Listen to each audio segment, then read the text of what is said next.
नमस्कार बच्चों, आज हम कक्षा तृतीय में विषय गणित में प्रश्नावली 2 में दो संख्याओं के जोड़ के विषय में पढ़ेंगे। यहाँ पर अभ्यास 2.1 दिया हुआ है। अभ्यास 2.1 में यहाँ लिखा हुआ है, कॉपी में सारणी बनाइए और खाली जगह इस प्रकार भरिए। यानी कि हमें इन सवालों को किस प्रकार करना है, जैसा पहले यहाँ पर दे रखा है। यहाँ पर संख्याओं को पढ़ने का तरीका भी बता रखा है। यहाँ पर जैसे दे रखा है, इकाई के अंक का 7, दहाई के अंक पर 40 और सैकड़े के अंक पर 300। यानी कि हम इनको कैसे पढ़ते हैं, 7, 40 और 300। 40 और 7 इकाई का अंक और दहाई का अंक दोनों आपस में जुड़ जाते हैं तो कितने हो गए, ये 47। तो दहाई के अंकों को हम एक साथ पढ़ते हैं क्योंकि हम 1 से 100 तक की गिनती में इस तरह के अंक पढ़ चुके होते हैं। तो यहाँ पर हम देख रहे हैं, यहाँ पर आगे 300 लिखा हुआ है और आगे 47 लिखा हुआ है। इन्हीं को हमें यहाँ पर शब्दों में लिखना है। तो हम यहाँ शब्दों में देख रहे हैं 347 और यहाँ पर संख्या है, वह संख्या का नाम लिखना था। तो यहाँ 347, तो यहाँ पर हम 347 लिख देते हैं। तो यहाँ पर अब इसी तरह से दूसरा सवाल देखेंगे। यहाँ पर पहली संख्या को हम क्या पढ़ेंगे, 200। दूसरी संख्या कितनी है हमारी, 70। और तीसरी संख्या कितनी है हमारी, 9। तो अब 70 और 9 को जोड़ा तो कितने हो गए, 79। तो यहाँ 200 सैकड़े के स्थान पर और इकाई दहाई दोनों जुड़ करके 79 बन गए। तो यहाँ पर 279 को फिर जोड़ा तो 279। 9 को 70 में जोड़ा तो शब्द क्या बना, 79। और 79 को 200 में जोड़ा तो 279। इस तरह से ये हमारे सवाल हुए और इसी तरह से आपको ये सवाल करने हैं और अपनी अभ्यास पुस्तिका में लिखने हैं। ठीक है, अब आगे हम चलते हैं हमारी अभ्यास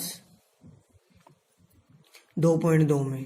2.2 में भी यहाँ लिखा हुआ है कि इन संख्याओं में इकाई, दहाई व सैकड़े के अंक को पहचानिए और भरिए। हमने पिछली बार वीडियो में भी ये चीजें देखी थी कि इकाई का अंक कौन सा, दहाई का अंक कौन सा और सैकड़े का अंक कौन सा। यहाँ हम देख रहे हैं इकाई का अंक, इसमें देखेंगे तो कितना है, 6, तो हमने इकाई के स्थान पर लिख दिया। दहाई का अंक कितना है, 4, तो हमने दहाई के खाने में लिख दिया। और सैकड़े का अंक कितना है, 4, तो हमने सैकड़े के स्थान पर लिख दिया। इसी तरह से अब हम 207 को देखेंगे। 207 में 7 इकाई के स्थान पर है, 0 दहाई के स्थान पर है और 2 सैकड़े के स्थान पर है। इस तरह से हमने इन संख्याओं को लिखा है।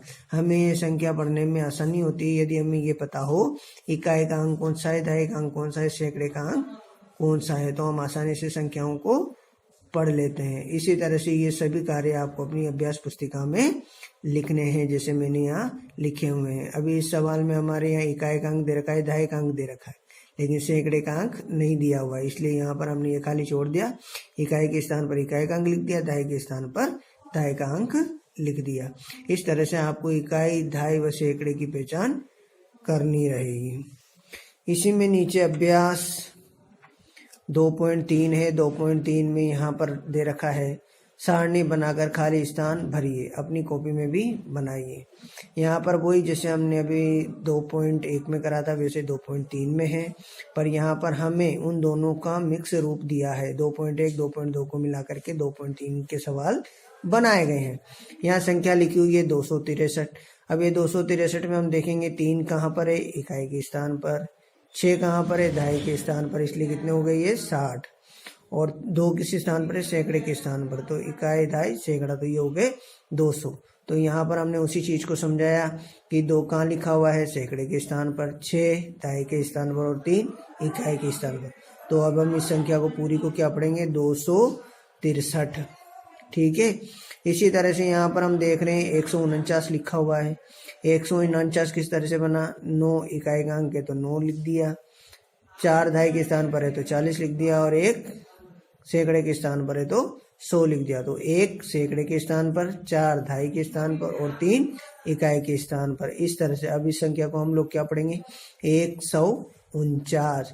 इसी तरह से सवाल नंबर 209 वाला और 377 वाला आप स्वयं करेंगे और इन सभी सवालों को अपनी अभ्यास पुस्तिका में लिखेंगे। आज के लिए इतना ही, धन्यवाद।